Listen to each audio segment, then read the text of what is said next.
Ramogi jong machiegni en tich ang'wen kata tich ang'wen ong'e maber ni wabiro ni kagi chenro mar ohala gi mwandu.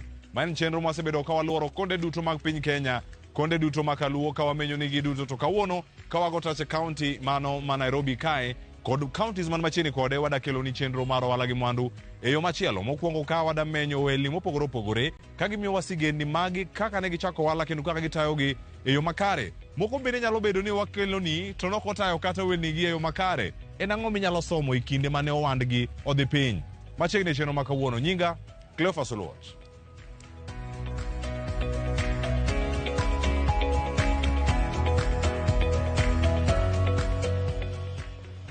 Ramogi jwang' ka wachako kawuono chenro ni mar ohala gi mwandu wadamenyo ohala mano ma itimo ma mwandu biro kawuok oko mawuok e pinje ma oko tibiro tiuso gi pacho kae.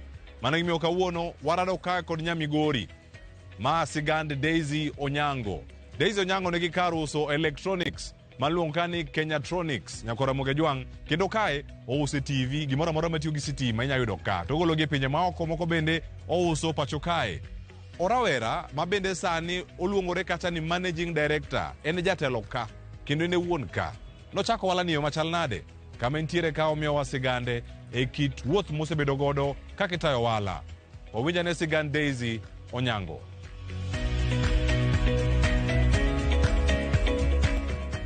Kuom nyinga iluonga ni Daisy Onyango, anya Migori, kumoro ni Uriri Kanyamkago. Koro ohala matimo iluongo ni Kenyatronics. Kenyatronics en company ma deal with electronics and appliances. Kawacho ni electronics, odil gi phones, laptops, soundbars, appliances, kidwaro washing machine, kidwaro TV, kidwaro anything matiyo gi stima in terms of electronics. Mago gik modil go. Ohala ni nitie ng'ama nochake 10 years ago. And I built a company at around 5 years ago as the managing director. Yeah. Ohala nigi different challenges.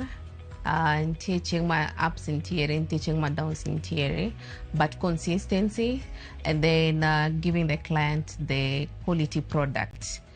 Koro from clients go moyudo referrals. Koro gimasela ni ohala ni en you be consistent and also you show up and also you give your clients quality products. Yeah, pesa ima motivating. But there are so many motivations in that we are able to create job opportunities ne jok moko. Kaka sani ekambika one gi jia uchiel ma very qualified and koro morna any wanyalo be able to create job opportunities gi youth machal kaka ani mako yudo employment opportunity somewhere else. Koro morna ni wa create employment opportunities ne youth. Yeah, osendika but abiro koro area mare bedo an employer. I'll say employment, it's easy in a way ni at the end of the month irito salary mari. So until days minyalo bedo motivated, until days mok nyalo bedo motivated, but ohala ni nyaki bedo motivated throughout. Nikech in at the end of the day pesa miloso you have to show up. Nikech at the end of the month nyaki chul jok mationi. Koro in michulogi. No, the other area gin mani gichuli. Koro sani in michulo jo mationi. So it's a motivation that every day you have to wake up mondi chul jok mationi gi. So with that we've employed an accountant, give finance. Koro an accountant ma very qualified. Koro en mongeo what is happening in terms of the finances. One also give financial advisor manyalo advice one ka omendo wuogi oningo team this type of investment kataki kwa team this type of investment. Koro anyalo wacho ni jok mante entrepreneurship, it's good to employ people who are qualified in that sector. Yeah, as jok machalo kaka financiers, accountants, yeah, jok machal kamano. Koro one code gi and they're able to advise us on which way to go. So being that wasebedo industry for 10 years, we have suppliers. Koro watch ni kaka brand can approach you, and then koro in mibedo distributor in the whole country. They approach you kagineno kaka the amount of quantity miuso. Being that kaka ne wacho nintie books ka, koro from those books they are able to see the amount miuso in a month. Koro give biro and then they partner with you. Koro partner with different brands who are able to give us these products. Eko also give market. Yeah. More so, I'm very passionate gi jok mamine, very much. Anya wacho ni inya chako ohala mora mora. Okochuno ni inya kichak, inya neno ng'ato ni ochako ohala moro to o excel in that type of ohala. Koro, idea main gono, anyalo wacho ni chaka chaka. It's not easy, but with time, relationship me create with these clients magi. Ema nyalo mi ichop kumichope. Okinya wacho ni chako ohala within 1 year, and then you make it. It's something that takes time. Everything takes time. Ki ngiyo kata these other companies, the bigger companies, wawach ni kata hot point are our competitors. These are people who started like 30 years ago. Saniko kwa winjogi, meaning it took time for them to be where they are. Koro jokmadu wachako ohala kaka youths anyalo wacho negini be patient and take time, and you sell quality and also integrity. Also integrity matters so much in business, yeah. Kikibed ngat moro madwa chako gimoro and then the next day you succeed. Also in the real world, onge kumai nyalo chako kawuono and then unless other businesses mwakia ama other businesses mapoko wachayanga. Koro anyalo wacho this takes time. You have to be patient and you put God first, yeah. Actually, even right now, because the environment, ntigi kumoko matimore in the watch near political environment, economic environment, that will determine kaka iuso. With those times, but ntiere sichemoko market of boom. So we take advantage of both. Koro watch ni kaka sani, maybe the political environment, nte jokmoka no pesa, nte jokma pesa, the money is not in movement. Wanyalo wachoka mano. Koro, we have strategies that waketo. So in that difficult time, maybe when the market was high, market was a bit good, pesa man waketo, makaro nyalo pushwa towards this part makoro biashara tech. Yeah, so it's just a strategy as a company. How do you strategize? Because when the market is at least booming ama when the market is low. So nte strategies, kila company nigi strategies magi keto, yeah. So it depends with the company. What strategy are you guys using when the market is a bit low? What strategies are you guys using when the market is a bit, yeah. Anyalongi soje with this time one theory, the number one kuminyo the clients manging in online koni inyalo tiyogi watch ni Facebook, inyalo tiyogi Instagram, inyalo tiyogi websites. So it's kaka pricing also matters the way, cause inte jok mangeng mo also mantie ohala ni matimo this type of business. Koro, and also nowadays gisecha kobiro internet. Koro kaki price your products and also kaki package your products determines so much how you are going to be in the market.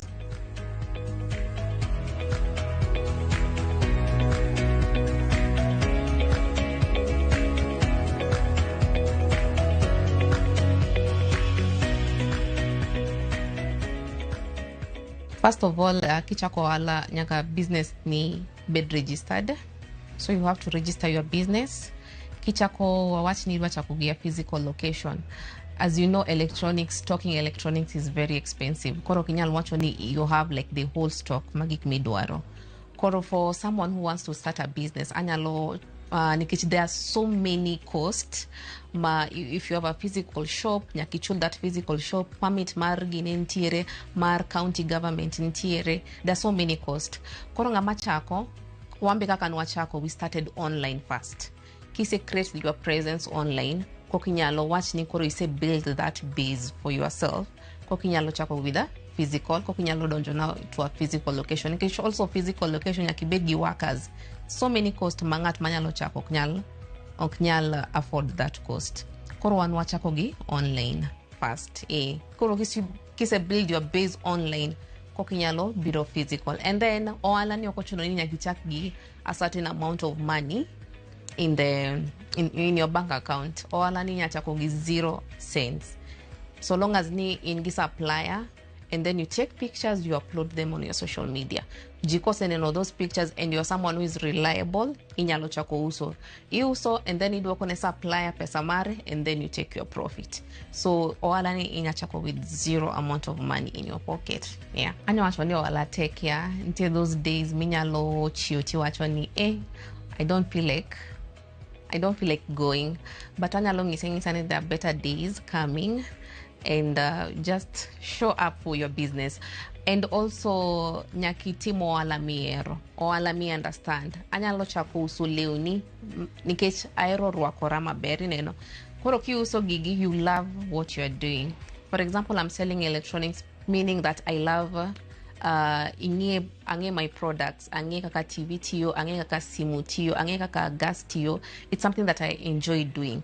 Koro ngat machako ohala, you have to start ohala ma iero timo kiero rokusude to and you love fashion. That's something that you should go into. Okni wachni adachako this type of business nikicho otiyo ne ngacha earn millions from it. I think that's where most people go wrong. Ichako wala nikicho ngato chako tineno ka ngato yudo pesa. Anya wacho ni chako wala miero, something you do from the heart. Kata ntie days ma ni paying, but you're still motivated. This is something that I love doing. Yes, someone who is very passionate, and I love giving like the youths employment opportunities. Koro ntiere kaka singiragi a lot of suppliers, and this is a business that okochononi nyakibie duka ka okochononi nyakandiki. So inyalo market the product and then you come find me here. We are located in Rehema House ntie CBD, Kimathi Street. Yeah, inyalo biro tiwachoni I marketed this product and ntie markup machal kama.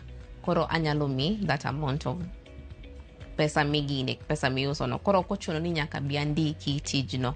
And watch ni kata job matiyo corporate and all that. You can still do this and still do your corporate job. Yeah. And also kaki yudoa all social media platforms. Koro kaka inyoda in any social media platforms, kenyatronics.com. We deliver countrywide. Kata in mana Kisumu, kata in mana Migori, kata in mana Homa Bay. Products mantie kai gite, we deliver countrywide. Ineno product no mondi koki chulo.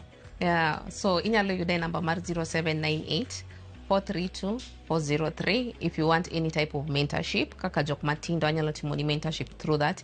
Any type of business. And kidwaro like nyongi moro inyalo yudwa any social media platforms. Instagram ilongoni Kenyatronics, Facebook ilongoni Kenyatronics, and then inyalo search our website direct kenyatronics.com. Yes.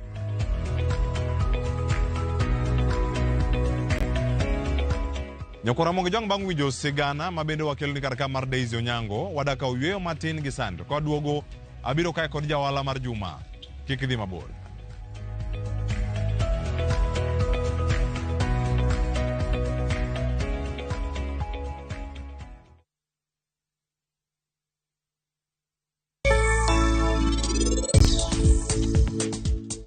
Nitio kendo siep ni enja wasiki maduong. En no biro boketo odi to saniero kao gimora mora man mari.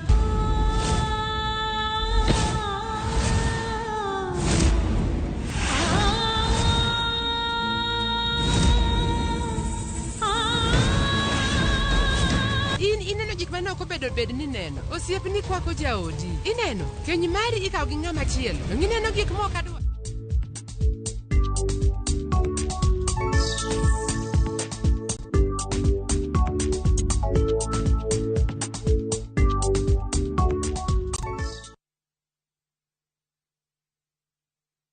Wach mane nyamalo? Nyoro gotieno. Aneno bondo ka wuok irum Pamela ka. Okay. Nene koro. Kore we atur gi ngite kenda yawa. Chuny maler. Inigeni chuny maler tingo gik mang'eny to ok ng'ur. We are safe in your hands. Nathi wanyaka thieth maber.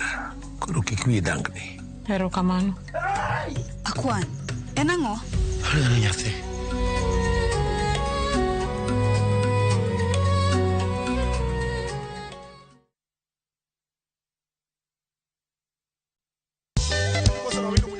Nyakor Mogejuang ticha beach kachopo saa 4 wang'e. Kamae eka kawamoke kawakelo ni pado maliet mag luo benga luo rumba. To kachopo saa beach wakelo ni ajawa maliet pass. Asingo ni chunya nyaro egi Kakisemi nyo nya kwa Ramogi wang abiro e ground takelo ni ngero mar joma kadonje ground kata guyo gi mafans takelo ni kaka pache ge chalo ngero ne asewinje kanye to setikode yo machal nade kokale chenro ni endi radio Ramogi kawa tudore achiel kachiel kawariwore kod Ramogi TV ka anto akelo ni interviews maliet mag jothumbe gieki magocho live ka tokeno 10 live band mochiek nyaka macha tuna Nyinga DJ Local Instrumental. Boy handsome mama dawe roji bed and breakfast sama techni tilunga mane ngeja entertainer. Nyinga en Solomon Atito kapaya gudi kete manaka. Koba.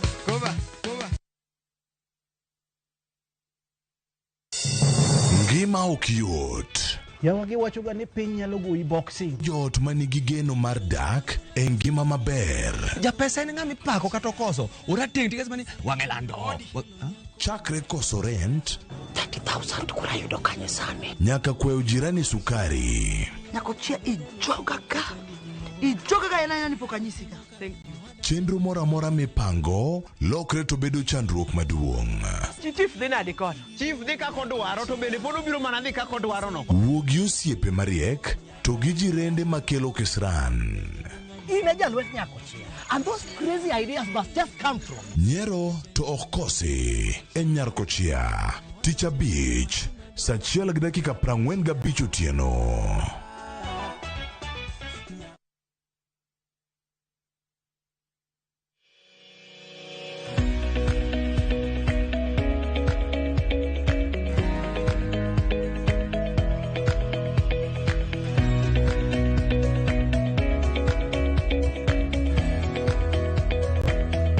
Machini kendo nyako Ramogi wange chenro ni mar Ohala Gi Mwandu ma en chenro mamedo koloni yore mopogore to sani kaka inyalo tayo ohala, kaka inyalo chako ohala kendo kaka ohandi nyalo teri yo maber ka wawinjo sigeni gi duto. Ija ohala itimo ohala e kaunti ma Nairobi kod alwora mare, gwenge ma Kaluo kod alwora magi.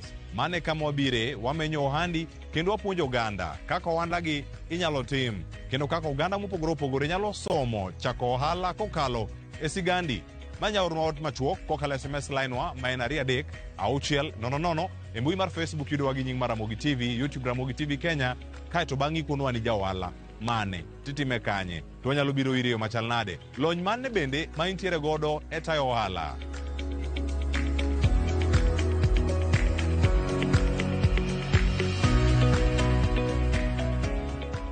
Uono ka warango jaohala mar juma wamenyo sigan Polycarp Wasonga nigi kare maidore kahawa alwora kama intiere Kenya kwa Ramogi wang kae otimo ohala no mano mopogore kod jomoko. Tenye yo machielo en ohala no mano mar goyo picha ne ogoyo machal nade yen gi kare mano mar studio mabende koyudo thuolo mano mar tudre kod jogo mabende biro ire kacha biro kanyo to timo tich makare.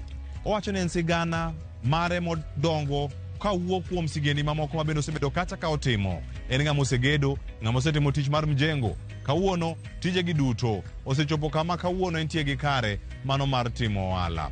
Kawuono wan gi mor mano mar bedo kode kar kae, omiyo wan e sigande ni to wuoth mare osedhi nade, ohala osetimo yo machal nade.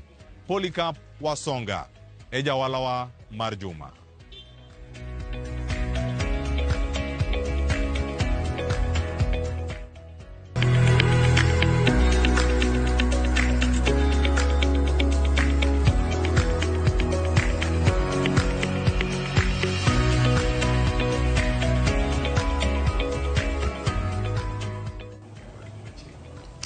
Erokamano kuom nyinga enda Polycarp Wasonga aja Muhuru ani Nyatike small village milongo ni Nyakondo koro Nairobi kane wabiro menyo menye mokelo Nairobi to so far so good.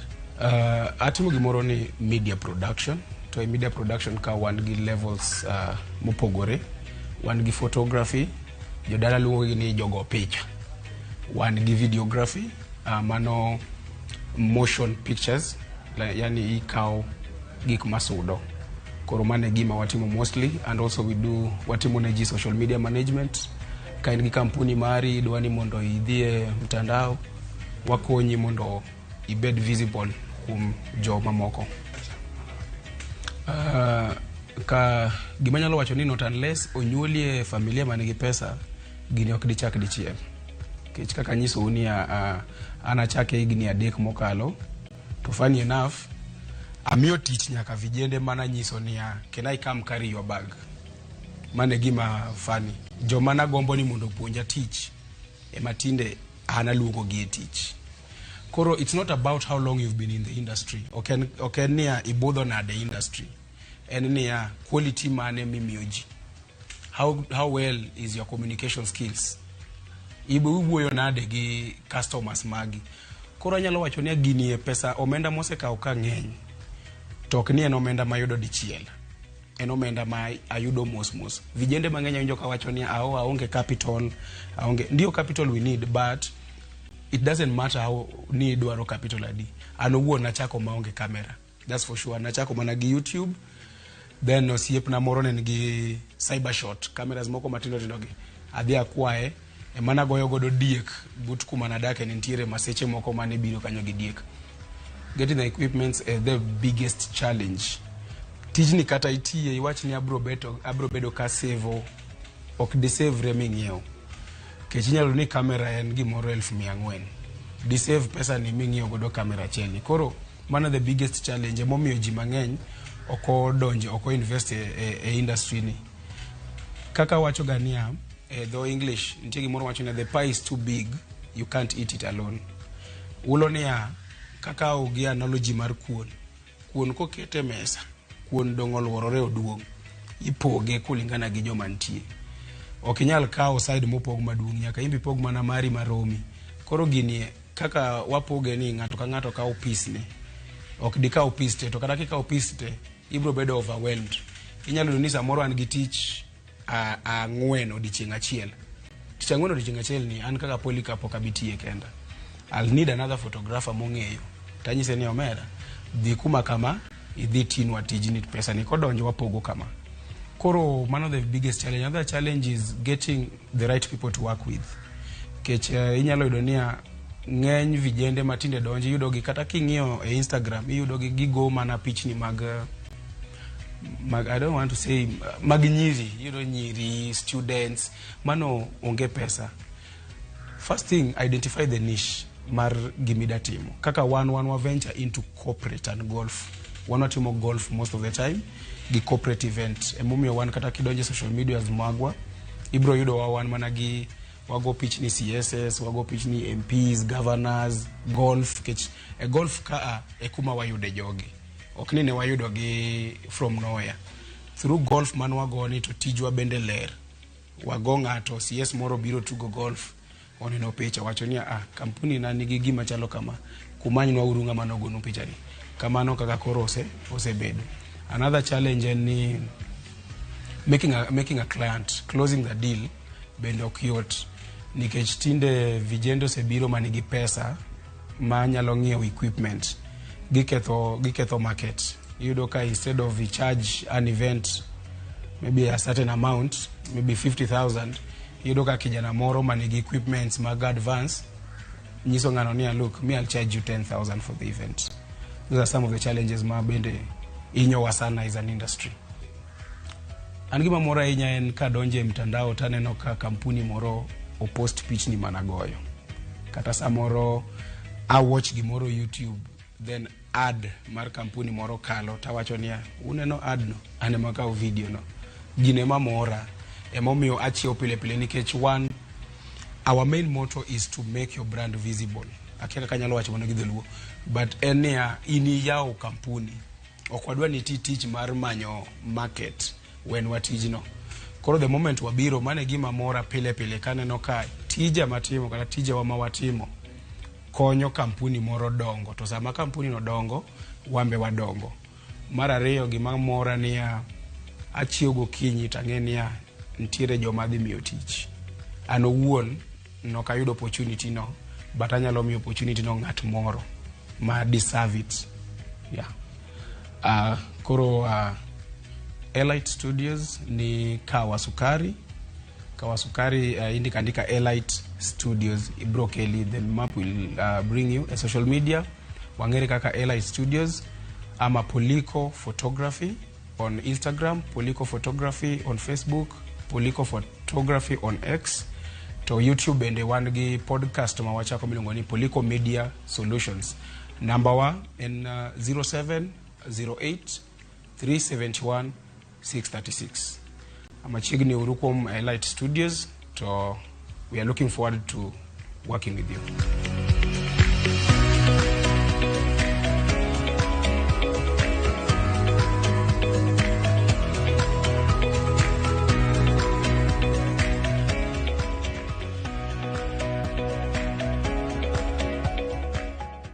Nyakwara Ramogi Jwang kakwa wacho pile ka pile ni sigana ka sigana mawakeloni nigi puonj mare. En ang'o misomo kawuono kowuok kuom sigana ariyo mabende wakeloni kae, mano mar Daisy Onyango kod mano mar Polycarp Wasonga. Gino ma isomo kawuono ka en ohala minyalo chake achaka, puonjri, many sum rieko mopogore opogore kaminyalo yudogie kawuok kuom jolony e wechego mag ohala.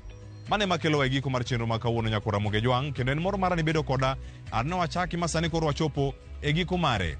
Tudi koda kendo juma manyien, wabo menyo ni welni mamoko, wabo miriekni mopogore opogore kaka nyalo chako ohala kendo tae e yo makare. Oriti masani, nyinga Cleophas Oluoch.